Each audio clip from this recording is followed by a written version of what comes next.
Good morning! Ayan, nandito kami ngayon sa San Luis, Batangas at pupuntahan namin ang Summer Cruise Diving Center. Itong lugar na to, ang tawag nila dito ay Binukbok Parking Area. So kung nagpa-plan kayo pumunta sa mga resort dito at may dala kayong sasakyan o kaya motor, dito lang din kayo sa area na to magpa-park. Hanapin nyo lang yung designated parking area ng inyong resort.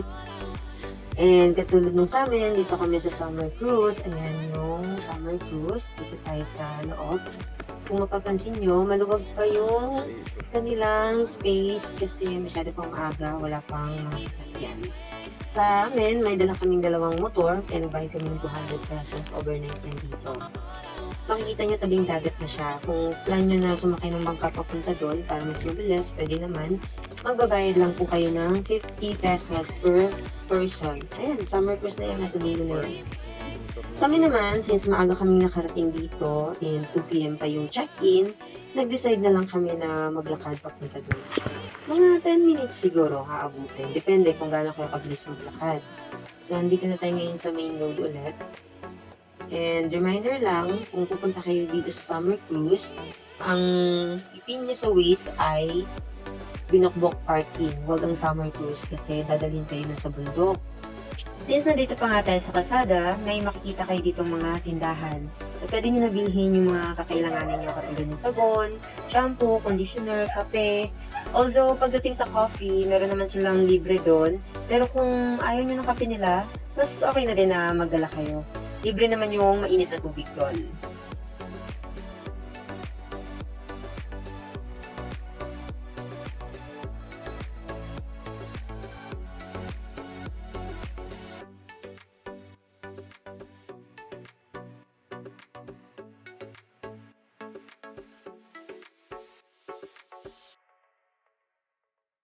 Ayan, at nakikita na natin ang kanilang mini basketball court.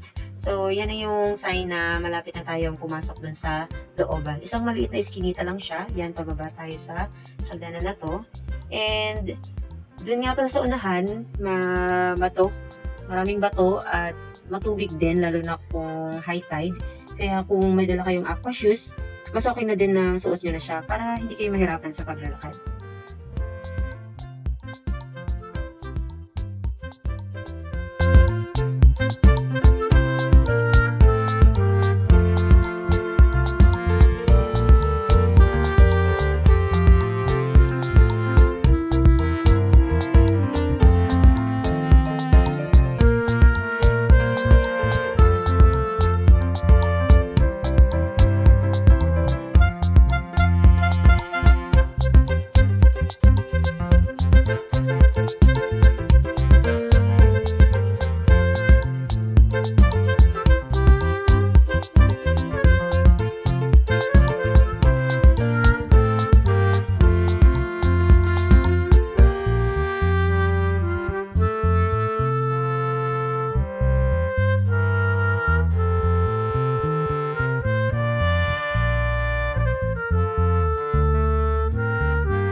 Finally guys, nandito na tayo sa summer cruise. Ayan, green na bubong na yan at itong bahay na to na may white wall.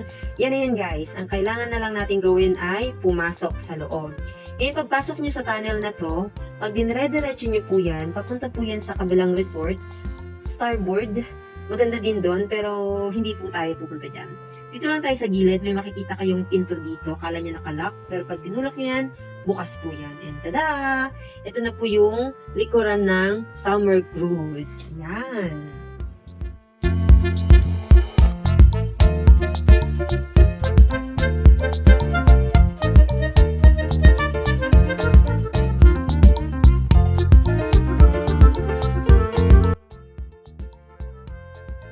Ayan, pagpasok nyo dito sa loob, bubungad sa inyo ang mga lamesa at upuan kung saan kayo pwedeng kumain at mag-relax. So, maaga yung dating namin, pero pinayagan naman nila kami mag-check-in ng maaga. At since wala naman masyadong tao at maaga nga kami dumating, ay naglibot-libot muna kami sa lugar.